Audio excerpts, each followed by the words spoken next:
So hey guys, welcome back to our new video दोस्तों। और मैं उम्मीद करता हूँ आप सभी लोगों ने डिस्क्लेमर पढ़ लिया होगा। This video is only for education purpose, no buying selling recommendation to any दोस्तों।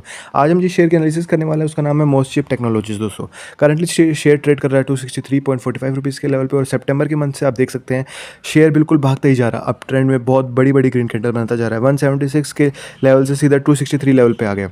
चलिए देखते हैं आप दोस्तों न्यूज़ क्या आई है, कोई इसका फंडामेंटल एनालिसिस देखते हैं, कोई बिग ऑर्डर लगा है इसके हाथ में, आने वाले टारगेट देखते हैं, सारी चीज़ों पर एक बार नज़र डालते हैं।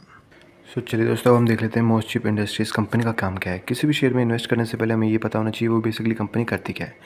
दोस्तों, ये एक सेमीकंडक्टर और इलेक्ट्रॉनिक डिज़ाइन सर्विस कंपनी है। Company chip designing, embedded system, IoT products, ASIC design, VLSI design और हार्डवेयर सॉल्यूशन बनाती है। कोई ऑर्डर या लेटेस्ट न्यूज़ देखते हैं दोस्तों।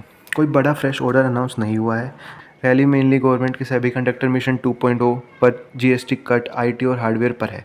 दोस्तों, अभी यशोभूमि दिल्ली में मोदी जी ने एक सेमीकंडक्टर पे मीटिंग की थी दोस्तों।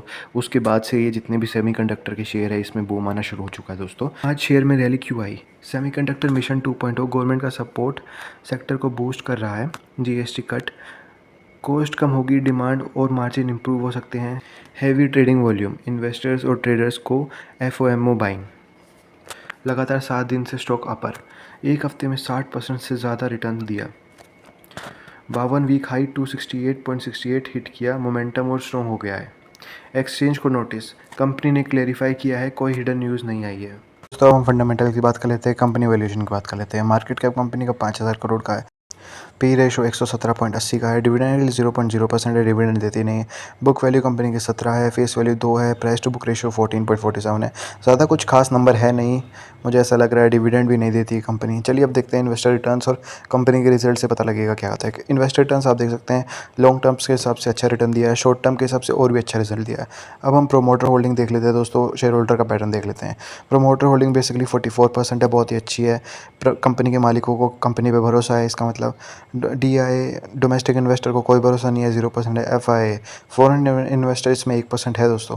अदर जैसे म्यूचुअल फंड और बहुत सारी चीज़ें होती है, तो 10% यहाँ पर अदर्स में है। पब्लिक इन्वेस्टर 43.83% है दोस्तों। गवर्नमेंट की कोई हिस्सेदारी है ही नहीं दोस्तों इसमें। दोस्तों, हम देख लेते हैं क्या कुछ चेंज हुआ है पिछली बार के हिसाब से, पिछले क्वार्टर के हिसाब से। प्रोमोटर होल्डिंग 0.20% के हिसाब से कुछ गिर गई है, 0.20 दोस्तों, ज़्यादा ही नहीं है। डीआई इसमें थे ही नहीं। एफआई भी दोस्तों 1%, 1.5% गिर गए हैं लगभग लगभग। पब्लिक इन्वेस्टर बढ़ चुके हैं दोस्तों, गवर्नमेंट की कोई हिस्सेदारी है नहीं। अदर्स में आप देख सकते हैं थोड़ा सा बढ़ गया है दोस्तों। अब हम फाइनेंशियल रिजल्ट की बात करेंगे। पहले एनुअली की बात करेंगे, उसके बाद क्वार्टरली बात करेंगे। 2025 से 2024 को कंपेयर करेंगे। सेल्स इस बार 467 करोड़ की थी, पिछले साल 294 करोड़ की थी। एक्सपेंस 411 था इस बार का, और पिछली बार का 260 था। ऑपरेटिंग प्रॉफिट जो निकल के आया सेल्स माइनस एक्सपेंस करके, तो वो इस बार का 60 करोड़ और पिछली बार का 34। अब हम ओपीएम मार्जिन देखेंगे। इस बार का मार्जिन 12 था और पिछले साल का भी 12 था। अदर इनकम में कंपनी को प्रॉफिट हुआ 4 करोड़ का, पिछले साल हुआ 3 करोड़ का।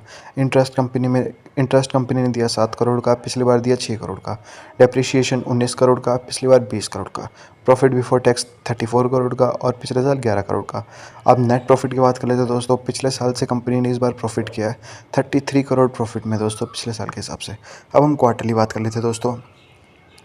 क्वार्टरली भी बहुत इंपॉर्टेंट होता है देखना, जैसे कि जून, मार्च और दोस्तों दिसंबर आप देख सकते हैं। हम तीनों का कंपेयर कर लेते हैं जल्दी से। दोस्तों, इस बार का सेल्स 136 करोड़ हुआ है, पिछली बार का 135 और दिसंबर का 126 करोड़।